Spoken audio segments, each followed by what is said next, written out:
you've got your reference picture in front of you, and mix up a colour that's going to show up. I've got some sort of magenta that I was using a bit earlier, so thin it down. Use a smallish round brush because we want it to flow onto our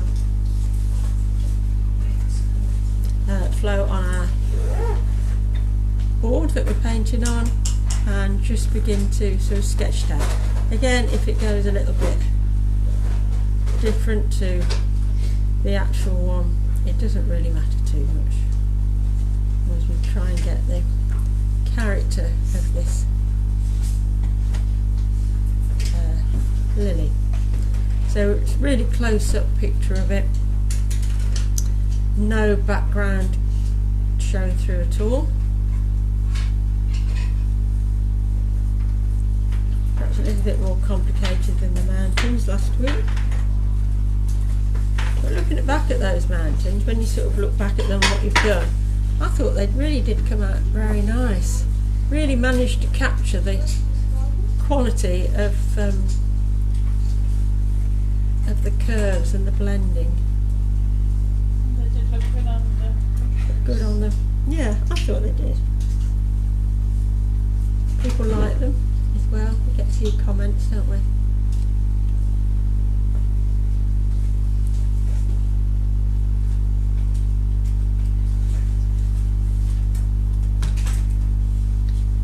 Obviously we can adjust some of these shapes as we paint them.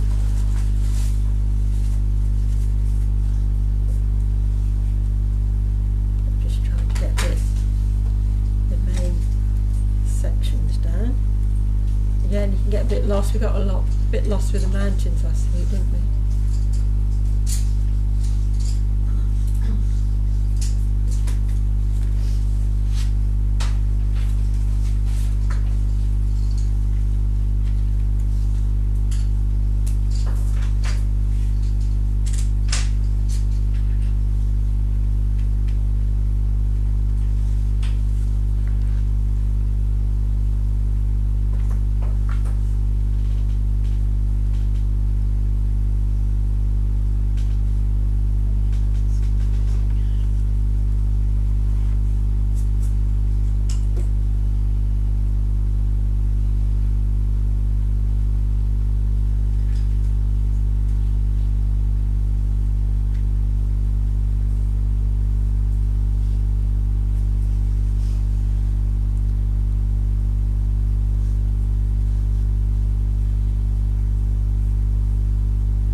If it doesn't show up. It doesn't matter what colour you have to be like that line then. So a colour that will show up on your background. So if you want to get the hairline on that, if it's a bit wet, this is down on Excellent.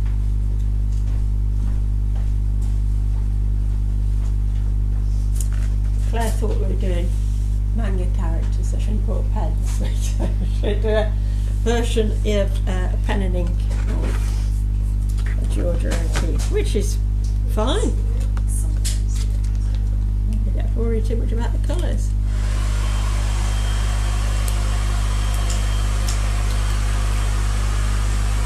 So yellow is very translucent, so we will probably have to add some white to it.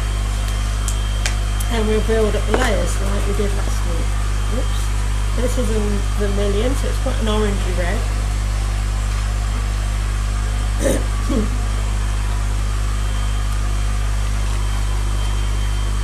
And the brushes we've got are again 3 flat brushes, small, medium and large. So these, I mean, they call them an 18, a 10 and a 4. It's about an 1/8, a quarter, about half to 5/8.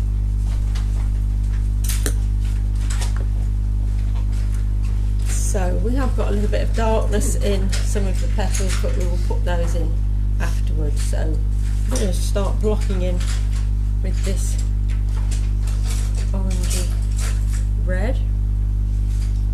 Just dry it. Just dry, yeah, not adding any water to it, because we want to get a good layer of paint onto our board.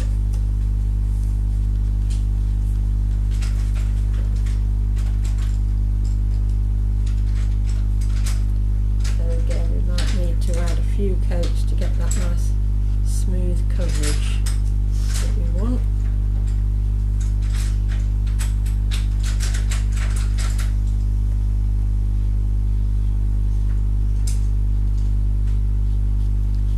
Take your time drawing it out. I've lost that curve a bit there, so you can make adjustments. Sometimes when you're sketching it out, you forget to look that closely. So you can adjust things when you come to paint it. And then I'm going to take some yellow and put that down into that edge to begin to blend it in.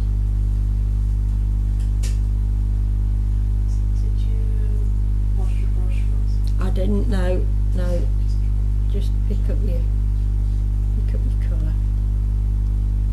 Are you using a flat brush? Flat brush, yeah, flat brush for most of it again. Just begin to blend that in. We'll let that dry a bit and then work back into it. So this is a very good solid red down here. Might add a little bit of a darker red into this. Quite orangey, this one.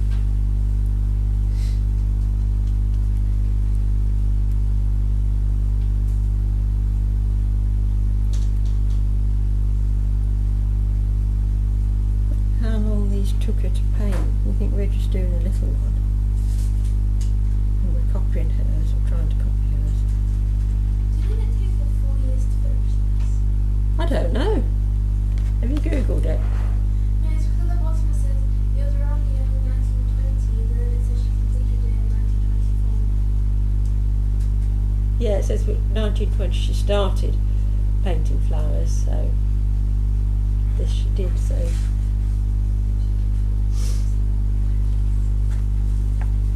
there she is, to see how long, but of course it's very big as well.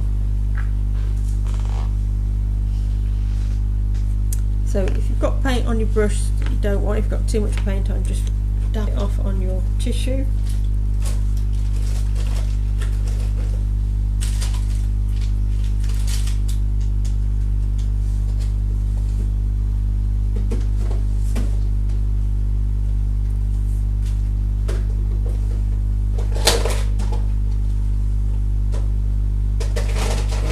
Lighter with that. So we're just beginning to block in and build up the colours. So last week we sort of worked down the mountain. This week we're going to go for, rather than working at the top, taking our paint down, we can look at all these strong reds and begin to put those in, put this like first coat in.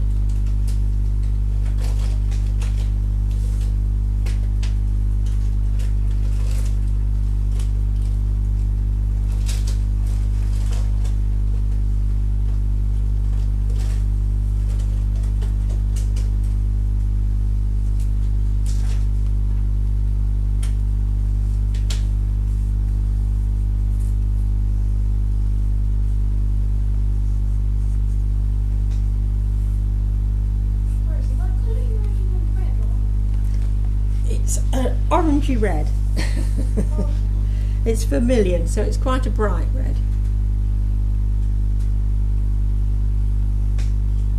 So you might need to go in and darken things down a little bit, because some of these reds look a little bit pinky.